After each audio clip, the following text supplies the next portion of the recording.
stuff. Okay. No worries. I just had a side thought.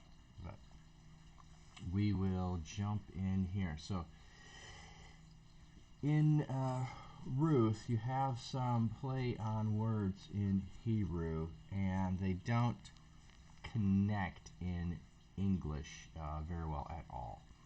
And so what you have is in the days when the judges ruled. Actually, it's when the judges judged, which is not good English. But that's what it says. The judges judged. So it was the time when the judges were judging the land. There was a famine in the land. There was no bread, is what the meaning of famine it literally is. No bread in the house of bread, in Bethlehem. Bethlehem is the house of bread. So we should be concerned about that. Now, the mentioning of the time of Judges, people think, oh, this is just a reference to help us know when it took place, which is also obviously true. Two, it's maybe saying something about the spiritual nature of what's going on, but ultimately it is leading to the line of David. So this is running us through the time of the Judges and setting us up for the time when kings are going to be established. So if there is, I think, some elements of looking at the contrast of the Judges, where it continues to say, and everyone did what was right in their own eyes. Everyone did whatever they felt was right. And here we have individuals like Boaz and Ruth who do more than what is just right in their own eyes. They do what is right, period. So we should be focused on and thinking about there is no bread in the house of bread. Well, okay, that means it's severe if it's there, but also that really, I think, has some spiritual connotations. The time of the Judges is a time when there is a spiritual lack of food for the people. So a man from Bethlehem and Judah, together with his wife and 2 sons, went to live in the country of Moab. So if you are an Israelite and you're living in the promised land and there's a famine in the land, you made a decision to leave the land, to go to a place that is not the spiritual place of the people. So the man's name was Elimelech. Okay, so I want to look that up a minute. I already got it ready for me. So Elimelech says, my God is king. So here you have a man going to a foreign country who says, my God is king. So every time somebody in this foreign country hears his name, they know my God is king, and essentially your God is not. So I'm in this foreign country, my God is king, your God isn't king, my God is king. That's a little bit of what you've got going on. His wife's name is Naomi, and it means my delight is what Naomi means. Now, let's see. And his name, and their 2 sons were Mahlon and Chilion. So Mahlon and Chilion. So, or Mahlon is sick or sickly, and I don't really like the Blue Letter Bible's translation, but Chilion is frail. So the name of the 2 sons are sickly and frail. I don't know if the naming of these children, when it took place, if these were nicknames that just stuck so well that they became that. But if there's a famine in the land and they're growing up and they're sickly and frail as children, you did have a custom of not naming kids until they were weaned, so that you would know they're going to survive and not die in childbirth. So they made it through childbirth. So this maybe was a reference to they barely made it through, sickly and frail over here. But they go to the foreign land. They go to Moab. They were Ephrathites from Bethlehem, Judah, and they went to Moab and they lived there. So they're not just visiting, they, trying to get some grain and return. They came back. They had a cousin named Won't Last Long. Very, very humorous. Yes, that they had a grandfather named I Told You I Was Sick. So, but yeah, sickly and frail are their names, and my God is King as their father, and I can never remember Naomi. My delight. So, my God is King, and my delight have two children, sickly and frail, and they go to Moab. Now, my God is King. My delight's husband died, and she was left with her two sons. So, if we're reading this chronologically, then we would look at it one way. I think this is just a summation of the facts of the story. So it's kind of like, let me get you caught up. Here's what happened to start with. I'm going to get you caught up. So it's not a this, then this, then this kind of progression here, which we might think of. This is just a summation of what's going on. So it's not their dad died, then they got wives. I think this is just a summary of all of it. They married Moabite women. One was named Orpah, and the other Ruth. After they had lived there about 10 years, both sickly and frail died. Oh wow, sickly died and frail died. Wonder if they got sick. Maybe it was the famine. Well, they went to Moab to avoid the famine, so maybe not. And my delight was left without her two sons and her two husbands. Hey, Miss Jellybeans. Welcome in, friend. We're just getting started in the book of Ruth, and we're having a little fun looking at the names of people. So, sickly and frail died, and my delight was left without her two sons. Her husband, my goddess king, has died, and now she just has her daughter-in-laws, Orpah and Ruth. And I'm going to go look up what those names mean.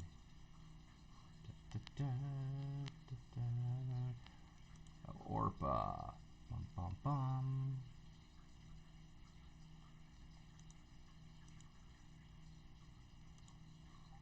All right, so Orpah is gazelle. I should remember that. I don't know why I never remember it's gazelle. And Ruth means friendship. So friendship is the name. Dano Sono, welcome in, friend. Good to have you here this morning. Oh, mod commands aren't showing up. I'm not sure why that is. Hopefully I didn't change or turn something off for you. So if there's an issue I need to change, just let me know, and we can go do that if we need to. So. Well, welcome in, friend. We are going through the book of Ruth. I was just looking up the names of some of the individuals here. So, oh, it was like it in ukulele stream also? Okay.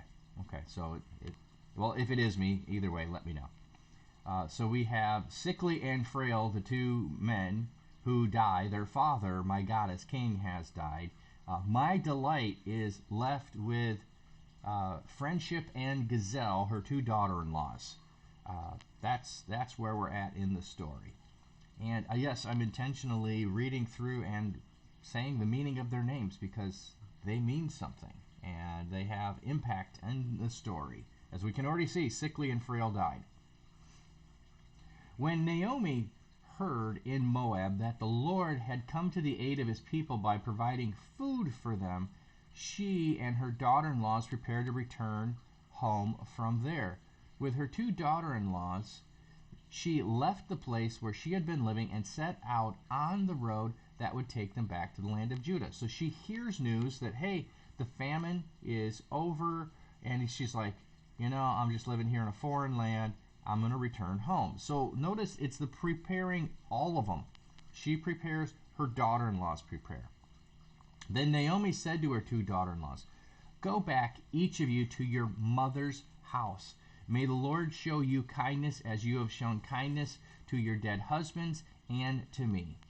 May the Lord grant that each of you will find rest in the home of another husband." So she's trying to bless them, but she's acknowledging the reality of the circumstance and situation and thinking you're going to be better off just going back to your father's house, and he can help you find another husband. You are a widow.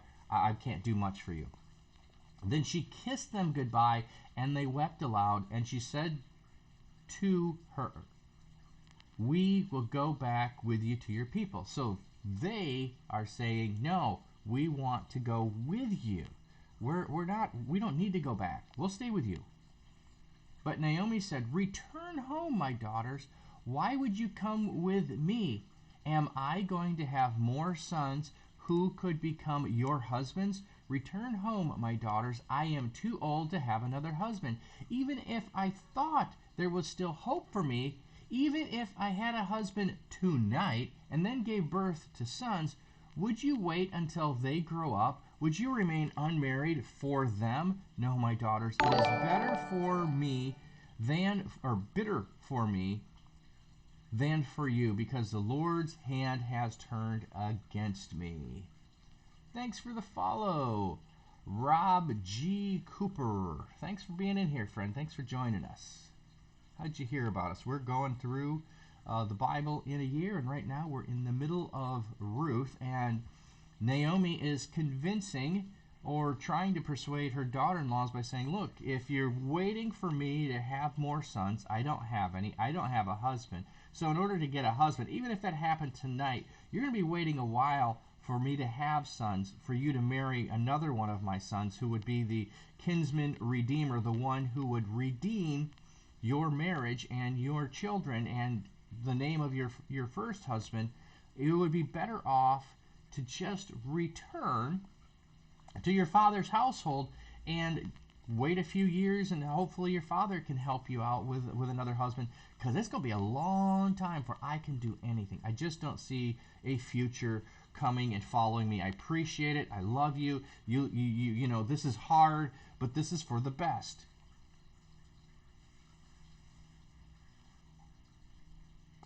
Oh, yes. I read that wrong to begin with. Yes, ukulele. It is a testament to her kindness, though, that they wanted to stay with her. I would say so, yes. I don't think we always look at it that way. It is a testament. Now, we often look at, okay, they want to stay. Is this more of just the polite thing to do and say, because you're losing that relationship, you don't want to lose it? But then we see what she mentions here. It is more bitter for me. Mara means bitter. It is more bitter for me than for you, because the Lord's hand has turned against me. So notice her mindset. She's feeling God's turned against her. Why? Because she's lost her husband and she's lost her sons. She herself has no means to provide. So if she can't provide, how's she going to provide for her daughters-in-law? At this, they wept aloud. Then Orpah, as Gazelle, kissed her mother-in-law goodbye, and friendship, Ruth, clung to her. Ruth does not let her go. "Look," said Naomi, "your sister-in-law is going back to her people and her gods. Go back with her." So in other words, she's like, hey, your sister-in-law understands the circumstance and the grievous nature of what you'd be facing to come back with me. You're better off staying here than coming with me. Go back too. Go back. I appreciate it. You've made a good gesture, friendship. I understand where you're at, but please, no. But Ruth replied, "Don't urge me to leave you or to turn back from you. Where you go, I will go. And where you stay, I will stay. Your people will be my people, and your God, my God. Where you die, I will die, and there I will be buried. May the Lord deal with me, be it ever so severely, if even death separates you and me." When Naomi realized that Ruth was determined to go with her, she stopped urging her. I love that. It's a consistent persistent, I'm coming along. Maybe you've had this at times with people in your life where they're like, oh, I'll do this, and you're like, no, that's okay. And they're like, yeah, okay. If you don't want me to, that's fine. And someone else will go, no, I insist. And you're like, no, you really don't have to. And they're like, no, I'm going to. No. Listen, you're not going to persuade me otherwise. I'm doing this. And then look at this phrase. It's a phrase maybe we have come across yet. I'm trying to remember. Maybe we have. But this phrase is used occasionally throughout Scripture, but it is one that declares the certainty of things. May the Lord deal with me, be it ever so severely, if, and then whatever statement comes. Here it's, if death separates you and me. If I leave you for any reason, if I abandon you for any cause, if something is able to divide the two of us, I want God to deal with me severely if I don't persist in following and being with you. So that's a phrase that we have maybe not seen yet, but we will see it occasionally, and it's a really severe declaration that people make. The other thing that's fascinating here is if you ever look at wedding vows and or things around that, there's a passage here that's often used, or I've seen it on like rings. I have a ring that has, I think it's Song of Solomon on it, and it was just my beloved to me and I to her, and that's the literal Hebrew translation, which I like better than the English translation. I am my beloved and she is mine. No. My beloved to me and I to her. That's the literal Hebrew, and it's in Hebrew. But I believe this is another one that I've seen. Where you go, I will go, and where you stay, I will stay. Your people will be my people, and your God, my God. This is a great declaration. However, this isn't a declaration in marriage. This is a declaration in relationship to her mother-in-law. And so if you see that, it is, I've seen it occasionally on wedding invitations or things of that nature. Great sentiment, totally out of context to do that. So, I think a lot can be said for leading people towards God by just walking alongside them like Ruth does. Oh, yes, Rob G. Cooper. Absolutely. There is a lot to be said about how you demonstrate the love of God to other people and walking alongside of them. Yes, absolutely. And we're going to see this unfold as we go through the story. That Ruth truly is the greatest friend Naomi has. So the two women went on until they came to Bethlehem. So Naomi is from Bethlehem. She's returning to Bethlehem. Why? Because this is where family members are at, where that she's going to be able to hopefully find a place to stay among the family. When they arrived in Bethlehem, and remember, this is the house of bread, is what Bethlehem means. And we started off with there being no bread in the house of bread, a famine in the land. The whole town was stirred because of them. The women exclaimed, "Can this be Naomi?" So they knew her well enough that everybody is excited that Naomi has returned. Naomi is here. And what does she say at this declaration? Naomi means pleasant, is one translation of it. What was the one we looked up earlier? Oh, it was Orpah and Ruth. Oh, sorry. I had already deleted off it. My delight. Pleasant. Similar. Don't call me pleasant or my delight.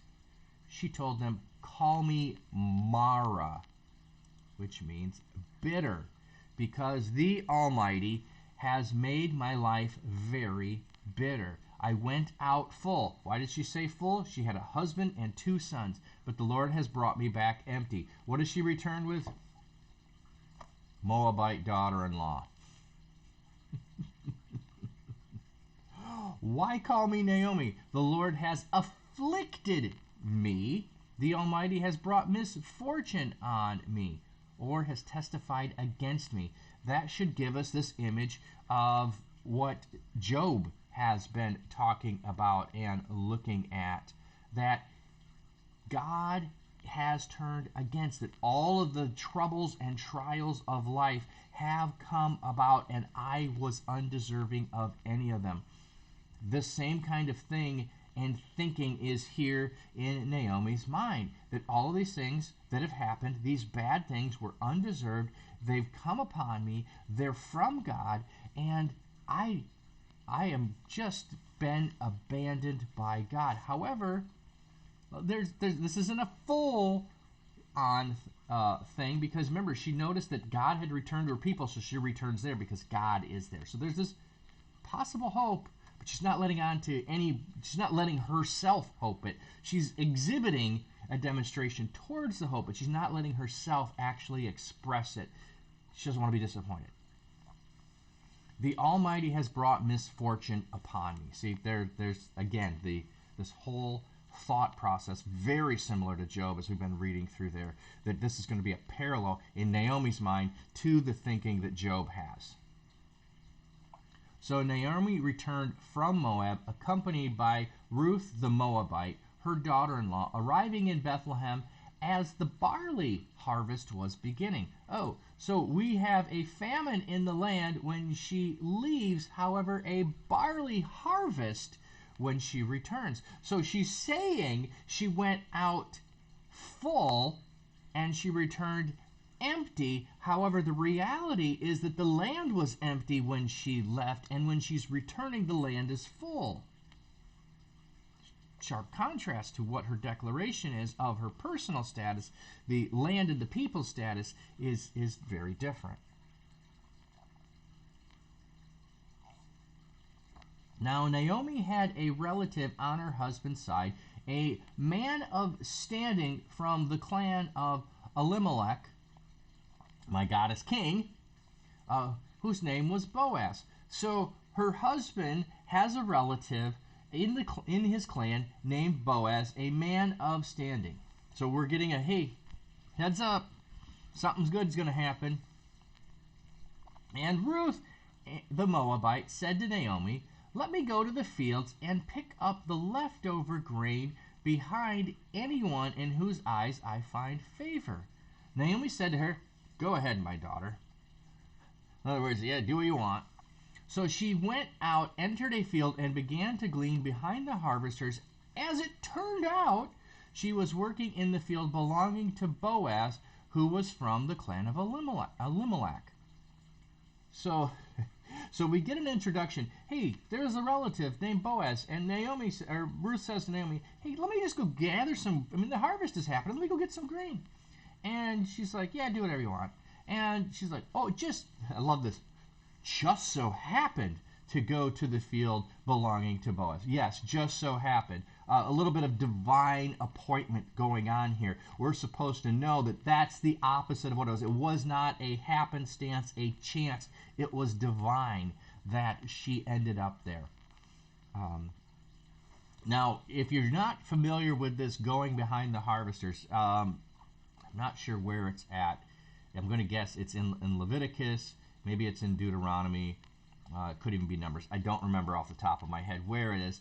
There is the commands that say, when you harvest your field, don't go back and go to the edge of it. So when your workers are working and they're harvesting and they leave some behind, they're supposed to leave it there. You don't go back and make sure you got 100% of the crop. If you've ever seen a combine go through and then suddenly there's a row or two of corn or soybeans that got missed, this little sliver, it's like, oh, they missed it. Yeah, that happens naturally too when people are working by hand. So if they miss it, you're to leave it.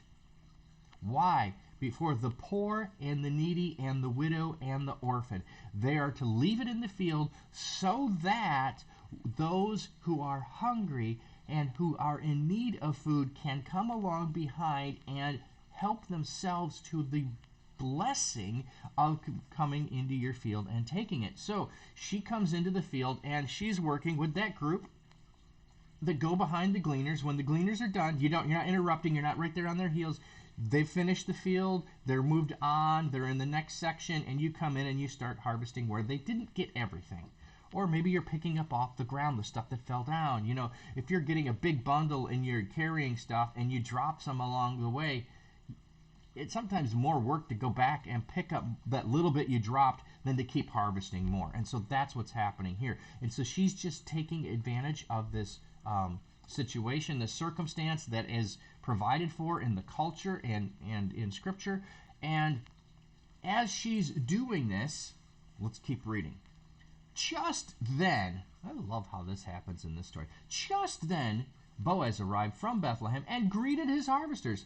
The Lord be with you. What a great way for a boss to greet people. Wouldn't you love that if you went into work, and I don't care if you work in a Christian place or not a Christian place, and your boss said, the Lord be with you.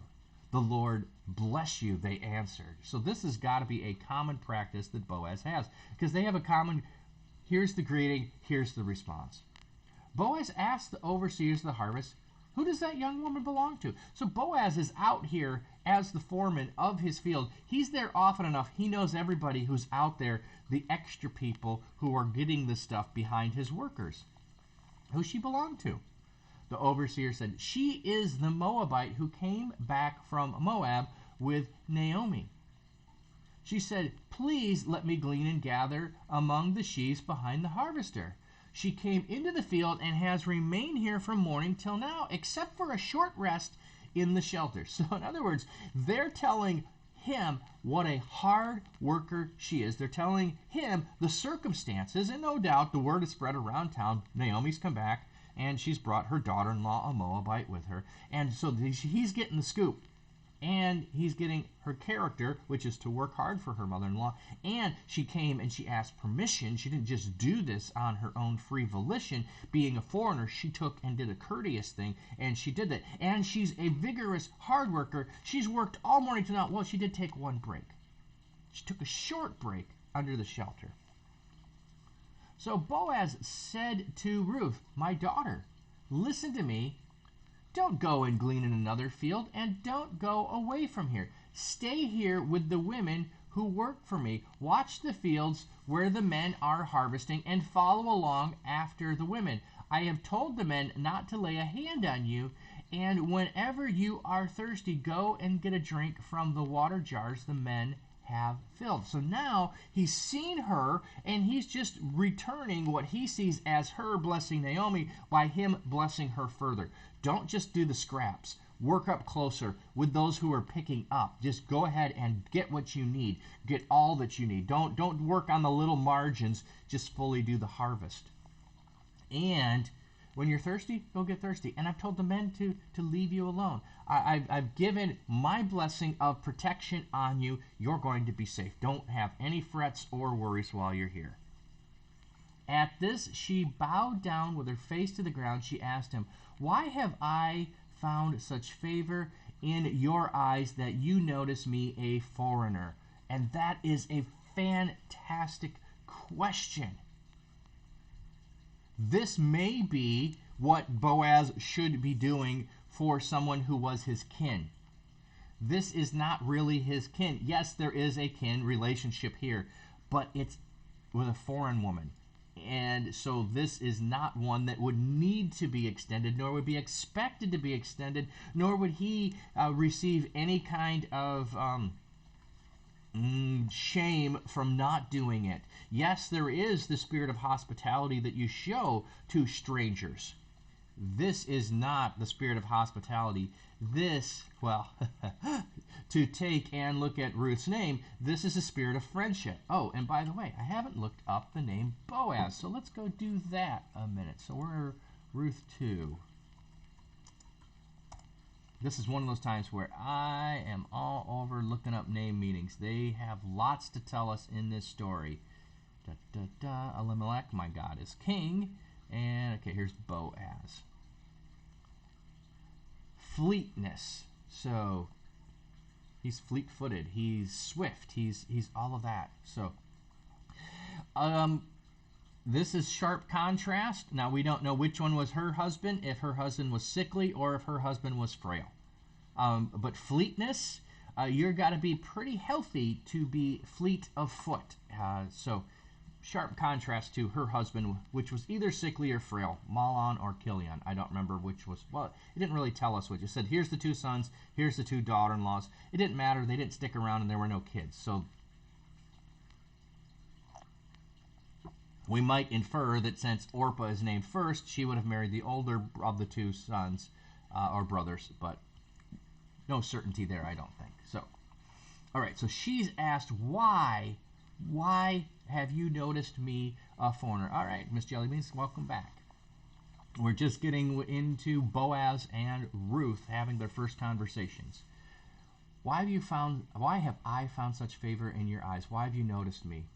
Well, she doesn't realize and doesn't know that her story has already been told him, that she is here, that she's followed her mother-in-law back, that her husband has died, that she has no place, and that she's out here, and that she's come and asked permission, and she's been doing the work, and she's been diligently working all day. He knows the whole scoop.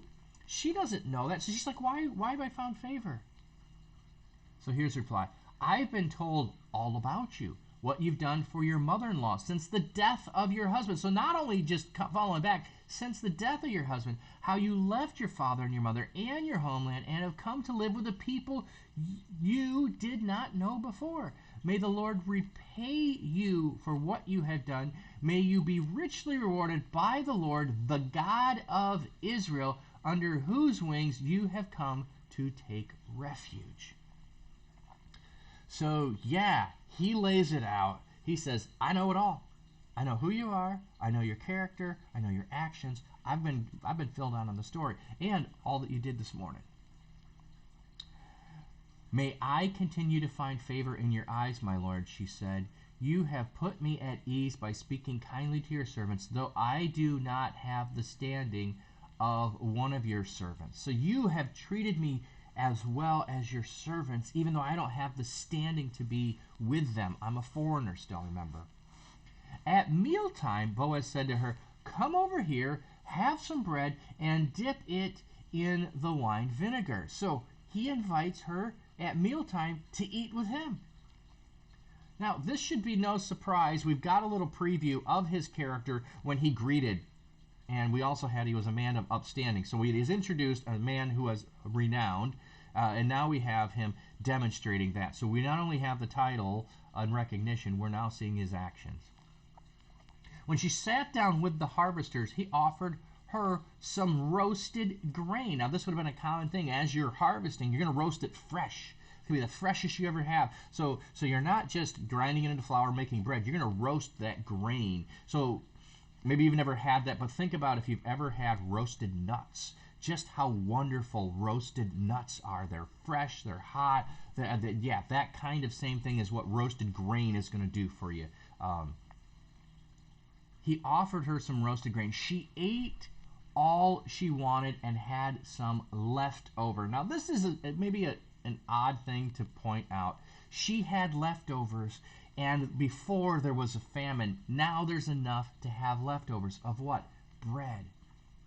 Now I'm going to look ahead and think, when Jesus does the feeding of the 5,000, I know this isn't the 5,000 or the 4,000. There was plenty left over. It's a symbol of abundance. The blessing that she received was so abundant, she had more than she needed. When Jesus blessed the people who were there, who he had compassion on, and he blessed them and broke the bread for them, there was an abundance, and there was more than they needed. There was leftovers because there was such an abundance. Here, he's blessing her, and he didn't just prepare enough that she might eat. He prepared enough that she could eat all she needed, all she wanted, and there would be more. And she got up to glean. Boaz gave orders to his men, let her gather among the sheaves and don't reprimand her. So now he's moved her up again. So being with the women to being up with the guys who are actually cutting the stuff. So get up there when they're bundling the sheaves. Move further up. Let her get up closer. Don't reprimand her. Don't tell her to get back with the women. Let her come right up there. Even pull out some of the stalks for her from the bundles and leave them for her to pick up and don't rebuke her. So in other words, hey, go ahead and set a bundle there for her just to grab the bundle. Don't just let her get the scraps and go with the women. Just get up there. Let her just say, here, take this row. We cut it. Yours. Harvest it. He's giving instructions to his men. Now, he's not giving them to her necessarily, but he's told her, go get what you want, wherever. So Ruth gleaned in the field till evening. Then she threshed the barley she had gathered and amounted to about an ephah. 30 pounds. Have you ever, you get a 5-pound bag or 10-pound bag of flour, a 30-pound bag of flour? I mean, that's a big old thing of flour. But how much grain did she have to harvest to shuck it, to grind it down, and to get that much flour? And that was a full day's work. She got 30 pounds of flour. She carried it back to town, and her mother-in-law saw how much she had gathered. This is not what you should get. So her mother-in-law is saying, go out there, get the scraps. This is not what you get for scraps. You don't get this much in scraps. You might come back with enough of flour to make some bread, and you'll have it tomorrow or the evening, and that's about all you're going to get, with the little scraps behind, and you're going to work really hard, but that's all you're going to get. Just come back with 30 pounds. Ruth also brought out and gave her what she had left over after she had eaten. So Ruth took the leftovers back to her mother-in-law to eat. So it's like the stuff that was roasted, the barley there. Her mother-in-law asked her, where did you glean today? Like, okay, something happened. Where did you work? Blessed be the man that took notice of you. She doesn't even need to know the story. She knows this happened. Why? Because she's got 30 pounds of flour, and she's got roasted barley. You don't have this if you're just skimping the corners in the field. You ain't got time, and ain't nobody letting you do that. No. It's she knows. She understands. She knows the culture. She knows what's happened. You got moved up from just the scrap people in the back. You got moved up. You were full on harvest mode, doing it all. Somebody noticed you. Who was it? Who was it? Who was it? I want to know. Then Ruth told her mother-in-law about the one at whose place she had worked. The name of the man I worked with today is Boaz, she said. The Lord bless him, Naomi said to her daughter-in-law. Now notice, the author doesn't keep calling her Mara, even though Naomi has said, call me Mara. The author is still reminding us that that's her real name, that she isn't truly bitter, that God hasn't forgotten her. No, she's still Naomi. She's still pleasant, that God has still blessed her. He has not stopped showing his kindness to the living and the dead. She added, the man is our close relative. He is one of our guardian redeemers. I think it's going to say kinsman redeemer. No, it's just going to say legal term for the one who has obligation to redeem a relative in a serious difficulty. Oh, Leviticus 25 to 55. Yeah, so 30 verses over there to explain what a kinsman redeemer is and does. So, he has not stopped showing kindness to the living and the dead. The living, Ruth, and also knowing that Ruth is coming back to Naomi. The living, the dead, who? Her husband and her sons. So my God is king and sickly and frail. Boaz has shown kindness to all of them. And what's more, Naomi says, you're not gonna believe this. He's one of our kinsmen redeemers. I know it says guardians redeemer, but I'm used to hearing kinsman redeemer. He's one of those who could actually do what I told you I have no ability to do. I told you I had no ability to have a son for you to have a husband, but this man has that potential and possibility to do that. He's one of them. He's a close relative. He could do this. Then Ruth the Moabitess says, he has even said to me, stay with my workers until they finish harvesting all my grain. So he's invited me back every day until the harvest is over. Naomi said to Ruth, her daughter-in-law, it will be good for you, my daughter, to go with the women who work for him, because if in someone else's field you might be harmed. So Ruth stayed close to the women of Boaz to glean until the barley and wheat harvests were finished, and she lived with her mother-in-law. So Naomi says, yeah, don't even risk going somewhere else. Just stay there. He's invited you, you just stay there. There'll be no risk, no harm. Stay with the women there, stay close. And now we've added another thing. Not only is she there for the beginning of the barley harvest, and she's staying until the whole barley harvest, she's now staying through the wheat harvest until the wheat harvest is finished. Now, I don't know time-wise how long it takes to harvest, especially if you're harvesting by hand and how many workers it takes and those things. But, yeah, it's not a day's work. It's going to be an ongoing process. So Ruth and Boaz, we continue. So one day, so this is an ongoing thing. So we've got an ongoing relationship. We're jumping ahead in the story. We've gone through the whole harvest of the barley. We've gone through the harvesting of the wheat now. One day, Ruth's mother-in-law, Naomi, said to her, "My daughter, I must find a home for you." Well, it's literally rest, but implying a husband, "where you will be provided for. Now Boaz, with whose women you have worked, is a relative of ours. Tonight he will be winnowing barley on the threshing floor. Wash, put on perfume, get dressed in your best clothes, then go down to the threshing floor. But don't let him know you are there until he has finished eating and drinking. When he lies down, note the place where he is lying. Then go, uncover his feet, and lie down. He will tell you what to do." "I will do whatever you say," Ruth answered. So she went down to the threshing floor and did everything her mother-in-law told her to do. So Naomi has taken notice of the circumstance and the situation, and she's decided this has been a blessing. It's continuing. It's working. There's a possibility here. Let's try to speed up this. Let's put this in fast forward. Let's see, is Boaz a man who is willing to take Ruth? Now, here's an oddity in this circumstance. Normally, what might happen would be that the husband, the father-in-law, of Ruth would go and talk with Boaz and do this. There's no male for Naomi to get to go do this. So Naomi has spent time coming up with a plan, and I don't want to say scheme, a plan to engage Boaz into this conversation of will he choose Ruth or not.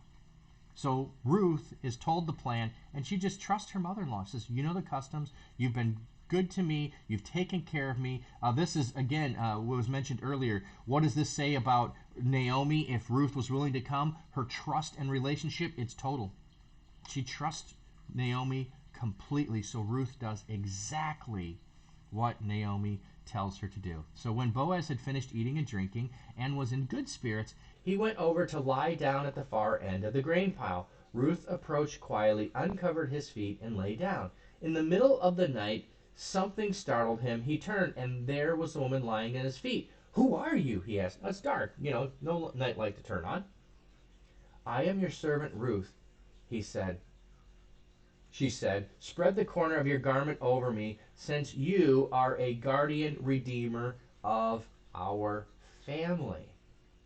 "The Lord bless you, my daughter," he replied. This kindness is greater than that which you showed earlier." Okay, what? What? How is her coming to him? Now, I know what it's going to tell us, but I just asked the question because we should be surprised by this. How is this kindness greater than the kindness of what she's shown to Naomi? He's going to tell us. "You've not run after younger men, whether rich or poor." You didn't go after the young guys. You're coming after me. I'm an old guy. I'm past the point at which all of the young fillies in the stable are looking at me. I'm the mule put out the pasture kind of a thought here. I'm not the one that you should be thinking of. "And now, my daughter, don't be afraid. I will do for you all you asked. All the people of my town know that you are a woman of noble character." Oh, that is such a compliment. A woman of noble character. Oh, that's fantastic. He has just given her a high praise. here and saying everyone knows it. So yes, I'll do what you asked. I will absolutely do what you asked. Although it is true that I am a garden redeemer, a kinsman redeemer of our family, there is another who is more closely related than I am. So I'm not the first one. This is going to sound bad. I'm not the first one who has dibs on you. There's another one who has the right to do this. And I don't want to take that right from them. See how honorable he is? He could just go forward and say, I'll do it.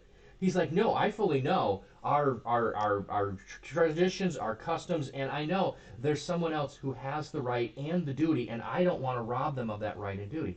He says, stay here for the night, and in the morning, if he wants to do his duty as your guardian redeemer, good. Let him redeem you.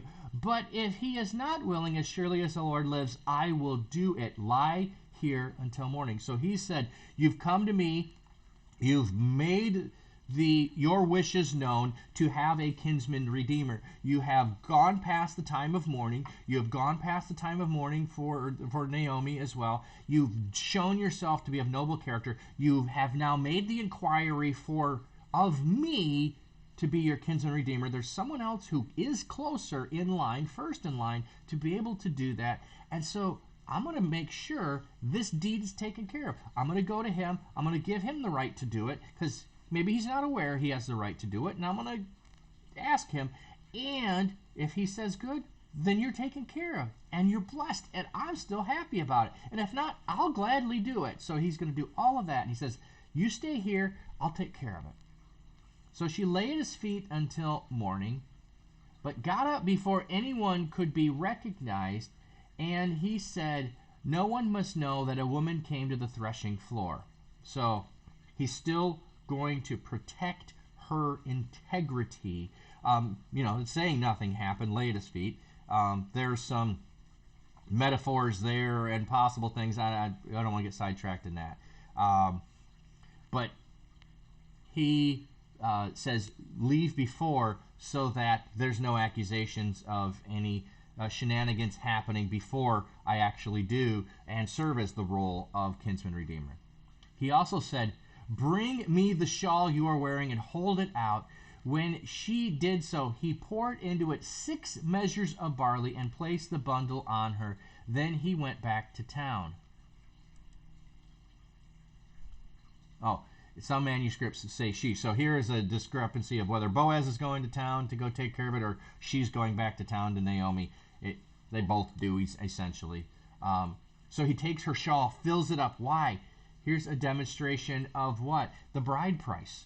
He's giving a down payment on that so that she can go back to Naomi with the blessing and say, look what's happened. He's making it known. When Ruth came to her mother-in-law, Naomi asked, how did it go, my daughter? Okay, she doesn't see maybe she's put it down before Naomi sees it, but I'm just like, she doesn't see this big giant, 6 measures of barley placed in the bundle. Okay. But maybe she set it down and came in the house afterwards. Then she told her everything Boaz had done for her and added, he gave me 6 measures of barley, saying, don't go back to your mother-in-law empty-handed. Then Naomi said, wait, my daughter, until you find out what happened, for this man will not rest until this matter is settled today. I love how Naomi often knows the stuff of Boaz's character and the actions he's doing and what's happened simply by how Ruth returns. Ruth doesn't have to give her all the details. She knows and understands. We had this earlier. We have this again. Naomi has this incredible insight into what Boaz has done, the cultural things that he's following through with. And all the audience would know that too. They're going to know, they're going to expect, they're going to see all this, they're going to be excited about it. This is a fantastic story. And it is really an example of this whole redeeming idea and notion. There was, before we go on, I'll just find it. There's absolutely zero reason why Boaz would want to be the kinsman redeemer. Naomi's a foreigner. Ruth is a foreigner. So why would he want to? We have nothing in the story that says anything about the way Ruth looks. We only get stories about her character. Now, I'm going to make an assumption that there wasn't anything particularly about her that was lovely. I'm not saying she's ugly. I'm just saying when there's someone who's beautiful, Scripture often tells us. We have Sarah was beautiful. We have Rebecca was beautiful. We have David was beautiful. We have Joseph was beautiful. We have those. If Ruth was, Esther was beautiful. If Ruth was, I think we'd have mention of it. Nothing's particularly mentioned about her. What we have is she's a foreigner. She's outside the line. There isn't necessarily a reason or a need to redeem the foreign woman. Now, he might want to redeem her husband in that regard, but there's not an incentive for Boaz to do that. There's not, as we saw with Judah and Tamar, Judah's sons didn't want to redeem Tamar because it wasn't a benefit to him. So here, it's redeeming isn't a benefit to the Redeemer usually, or often. So why would they do it? So all of it will be settled today, though. So we've got that. So, all right, so let's keep going. We've got just one more chapter. We'll be done. Well, this will be a short day. Well, if we just do Ruth only. And if you don't, if you're reading on your own ever in Scripture and you have the chance to read a full book, read it. It's fantastic to read from start to end of an entire book in one sitting. And I know you can't do that with every book. Isaiah would really be a difficult book to do that with. But a lot of them you can. So, meanwhile, Boaz went up to the town gate and sat down there just as the guardian redeemer he had mentioned came along. I love this. Again, we have the just as, or just. We have providence happening throughout this story. We're supposed to notice the providence every time it says, and he just happened along. She just happened into his field. There's no just happenstance. We're supposed to read that and go, yeah, absolutely, God made the divine appointment that the time he got there was the same time as the person he mentioned came along.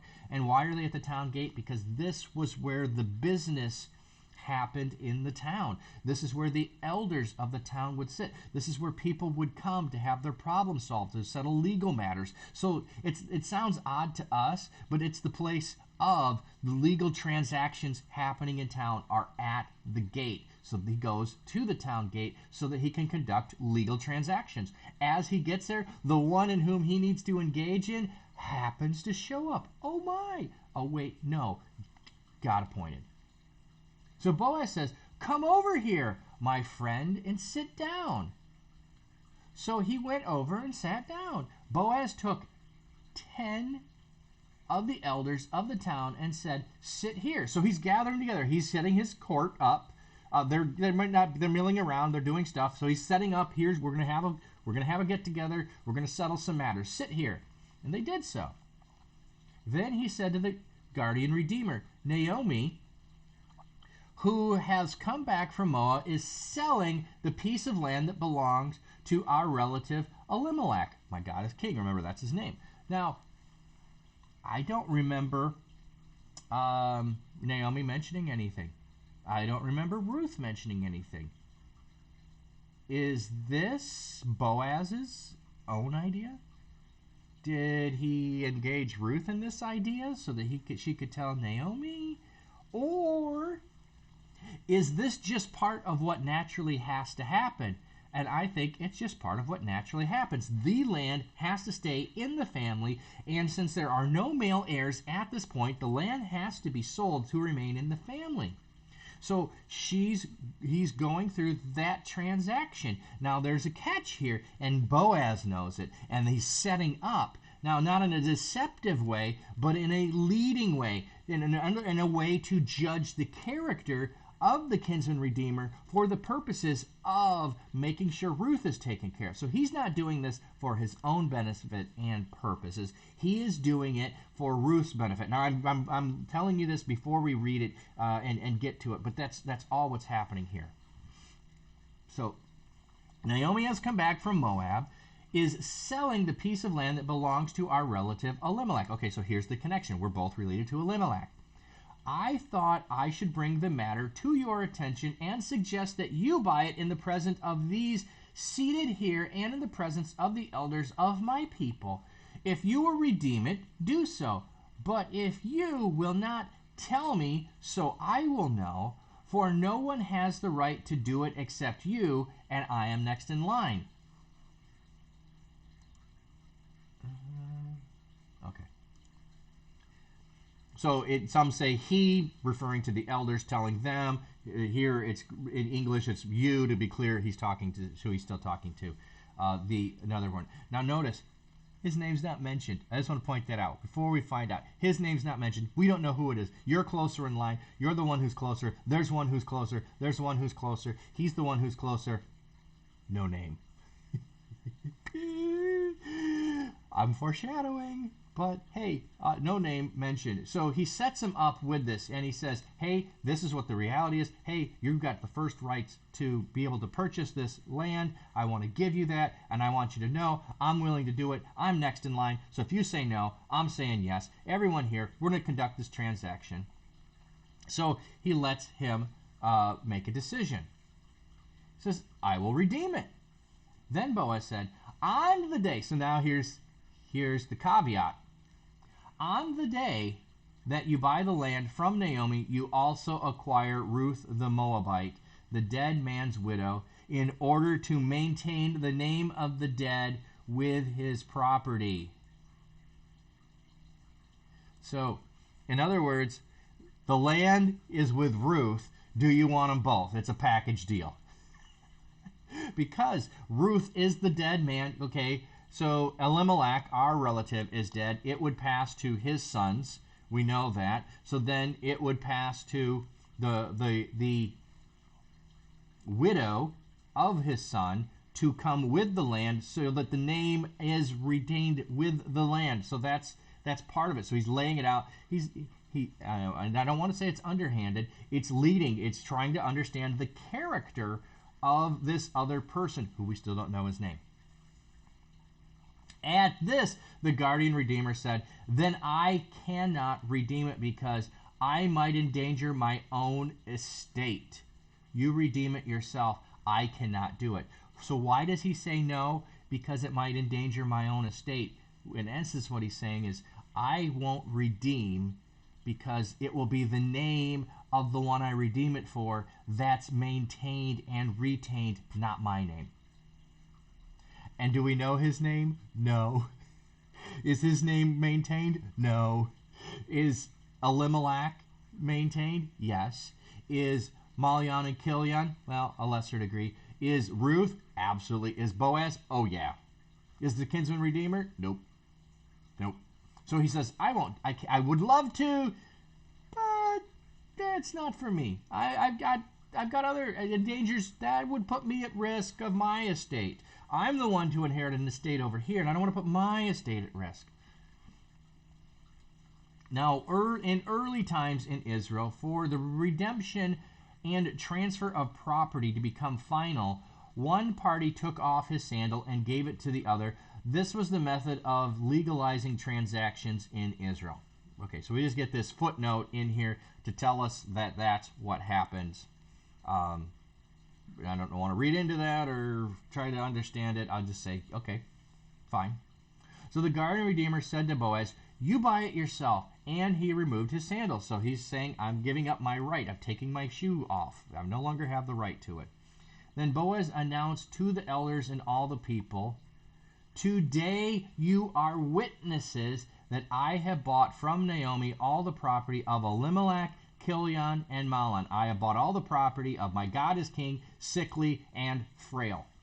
If you weren't here earlier, that's what those names mean. I have also acquired Ruth, friendship, the Moabite. Oh, we do have, it is, I was corrected, and I didn't remember this, Mahlon's wife, so frail's wife, widow, as my wife, in order to maintain the name of the dead and his property, so that his name will not disappear from among the people or from his hometown. Today are my witnesses. Here we have that finish up of his name won't be forgotten. The kinsman redeemer who didn't choose to do it, who was worried about his name being forgotten, has his name forgotten. Footnote about trading sandals. Literal footnote. Oh, that's funny. That's funny. Thank you for that. High fives. Yes. Yes, high fives. That was a good one there. Yes. Footnote. Haha. On footnotes. I'm glad I wish I had thought of it actually. So I just love that summation of that. That's just so good. He's saying, "You're witnesses. I've done all this. So that." I love so that's. I get excited whenever Scripture says "so that." It helps us understand what's happening. His name won't disappear. Whose name? Mahlon's. Frail. Frail's name won't disappear. Why? Because Ruth. Why? Oh. Maybe David, the son, the kingship, the Messiah, the son of David, is the son of Ruth. Oh, yeah, not going to be forgotten. Sorry, shoe remover. I shall call you hence shoe remover, since you have no name. So shoe remover, his name is forgotten. Then the elders and all the people at the gate said, "We're witnesses. May the Lord make the woman who is coming into your home like Rachel and Leah, who together built up the family of Israel." Look at this blessing. They have no clue that this is going to be the line, the heritage of the Messiah, but they've just declared it. May the woman who's coming into your home be like Rachel and Leah, who built up the family of Israel. The lineage of David? Yeah, that's a little bit like that. May you have standing in Ephrathah and be famous in Bethlehem, the city of David. Through the offspring the Lord gives you by this young woman, may your family be like that of Perez, who bore Tamar to Judah. Who Tamar bore to Judah. So may your line be like that of, that other foreign woman, Tamar. Oh.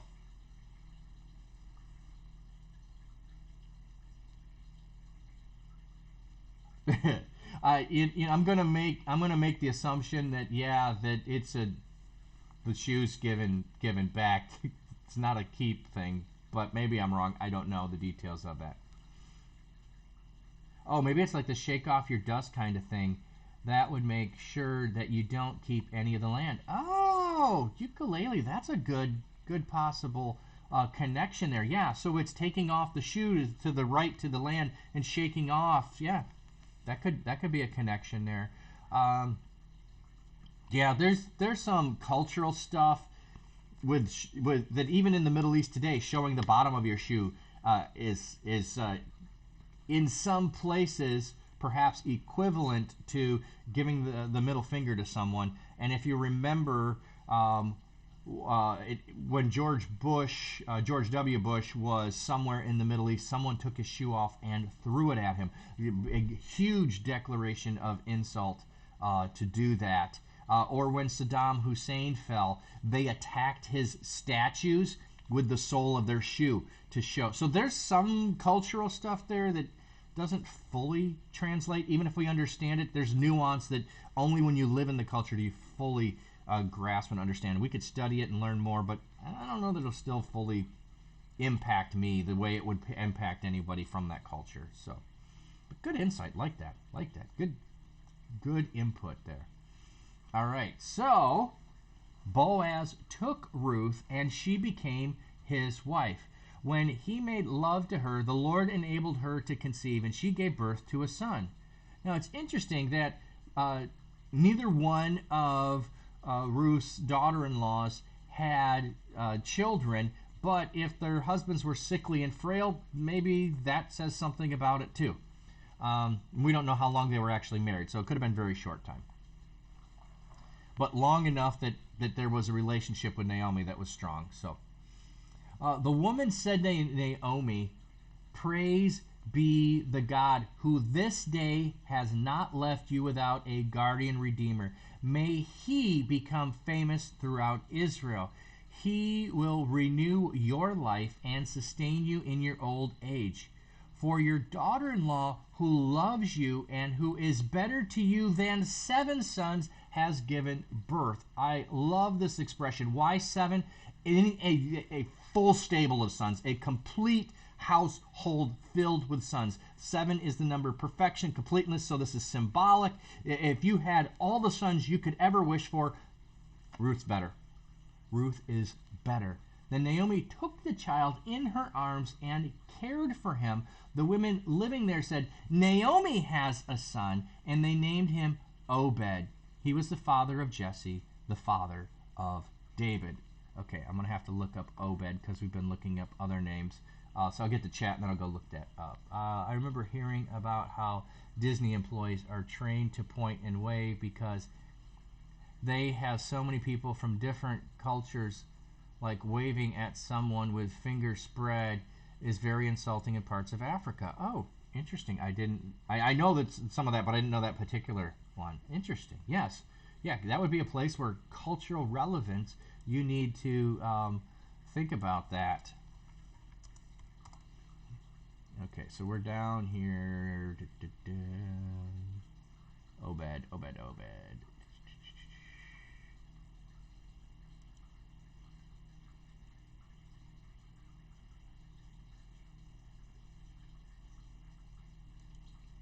Obed is serving. Oh, interesting. I didn't remember that. Serving. Okay. Not sure what to do exactly with that, serving. But maybe there's some connection there that I'm not quite fully getting. But there is an interesting connection that is the suffering servant is the grandson of the man named Serving. That's kind of an interesting thought. All right, so, but notice here, the town's women say Naomi has a son. Why? Because Ruth's grandson, is the one who is going to carry on the land. So Naomi had no sons, had no husband, and now has a grandson, a son. There wasn't always if you're looking at genealogies, you often will skip people and you'll just say you are the son of. So that's why they'll just say the son of Abraham, Isaac and Jacob. The descendants. They connect to the person. They're not tied to, I only have one father. No, anybody who is my ancestor is my father. Therefore, anyone who is my descendant is my child. So Naomi has a son. She has now had the land restored to the family lineage. It's actually her husband, but she has it. And so we have Obed, Jesse, and the father of David. So foreshadowing, this book is setting up the story of David. This then is the line of Perez. Oh, who was Perez? Perez is the son of Tamar and Judah. So we're going to back up all the way to that. Oh, just some guy says, I like the idea of children not being their full names until later because you can't really tell the character of a newborn. Yeah, there is something to be said for naming children at a later time to give them a name that means something about them. However, we don't have, most of the world currently doesn't have a tradition of naming people with names that mean something. We name people with names that we like the sound of. Or we name people family names. So, but yes, there would be something kind of cool about trying to name your children something connected with their character or occupation or something along those lines differently. There would be meaning to it. So, all right. So I was gonna go look up Perez because hey, why not?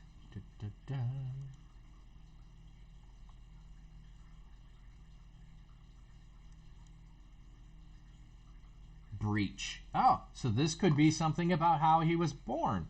He might have been a breech birth. So he was named Breach. Mahlon and Chilion could have been sick in childhood, therefore they were named sickly and frail. I'm not going to go look through all of those names, but that was interesting. So Perez was the father of Hezron, Hezron the father of Ram, Ram the father of Aminadab, Aminadab the father of Nahshon, Nahshon the father of Salmon, Salmon the father of Boaz. What's the footnote on Salmon? Oh, so there's a variant of Salma instead of Salmon. Okay.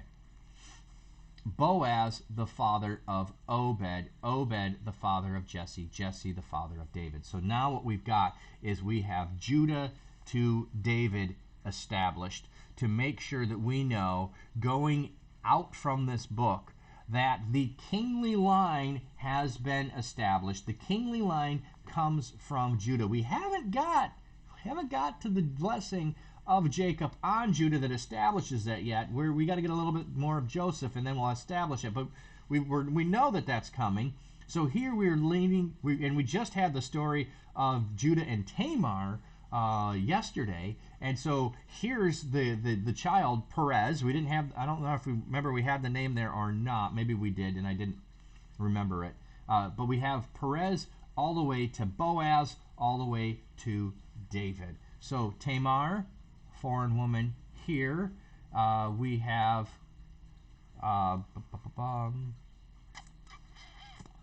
we have Ruth, foreign woman here, and there's also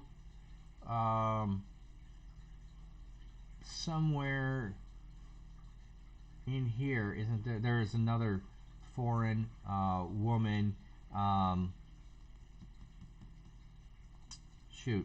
Rahab. Rahab should be in here somewhere as well, I believe. So, all right. Would Salmon be a derivative of Solomon? I don't mean same person. Oh, no, not same person, but I mean a different spelling, like Jeff and Jeff. Let's go look up Salmon, and then we can look up Solomon and see if the meaning is the same.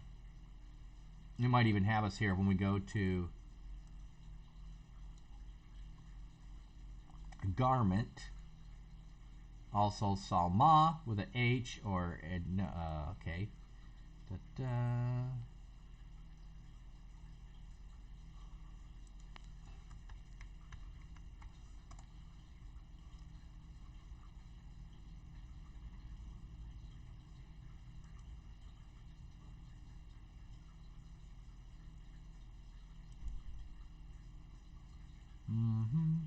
Solomon means peace. So no, there might be something in a root word, but no, it does not appear. No, I had the same thought, so don't apologize for questions like that. I appreciate questions like that. I sometimes have the exact same thought, and since I'm on stream, I don't always look it up. But if someone asks it, that gives me free reign to go look that up. So no, Salmon is not the same as Solomon, or Salmon, yeah. Salama, which is the variant. Salmon, or Solomon. No, peace in one regard, and what did we say it was here? I'll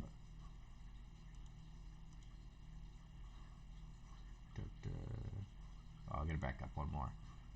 Garment. So garment and peace, yeah, not quite the same, but interesting nonetheless.